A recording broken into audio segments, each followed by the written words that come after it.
కామారెడ్డి జిల్లా బిక్కర్ మండల కేంద్రంలోని పెద్దమల్లారెడ్డి గ్రామంలో 72వ అఖిల భారత సహకార వారోత్సవాలలో భాగంగా సహకార సంఘాల ప్రిన్సిపల్ సెక్రటరీ వెంకన్న, పెద్దమల్లారెడ్డి సహకార సంఘం చైర్మన్ బాలగౌడ్ మాట్లాడుతూ రైతులకు సహకార సంఘం వారోత్సవాలు, వాటి ఉపయోగాలు ప్రతి ఒక్క రైతు తెలుసుకోవాలన్నారు.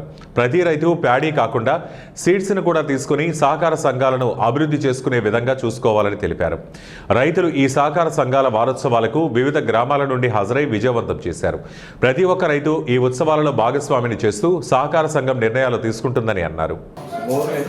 ఒకటి కోతుల బెడద ఉండడం వల్ల మేము ఏం పెట్టలేకపోతున్నాం అని సార్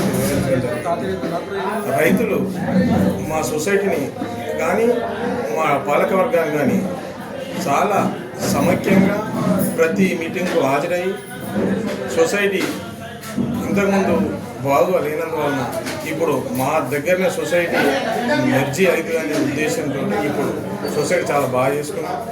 మేము ఇన్కమ్ సక్సెస్ కోసం కూడా ఒక బ్యాంకు కట్టుకున్నాము, గోదాము కట్టినాము, రైతులకు మేలు చేయడం, పెద్దమల్లారెడ్డిలో ఇసన్నపల్లి ఒక గోదాము కట్టినాము.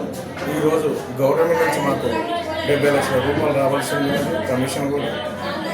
రైతులు చాలా ప్యాడీ కాబట్టి మాకు ఒక కళ్ళాలు లేవు, కళ్ళాలు లేనందున రోడ్డు మీద వడ్లు ఆరబెట్టుకొని చాలా ఇబ్బంది పడుతున్నారు.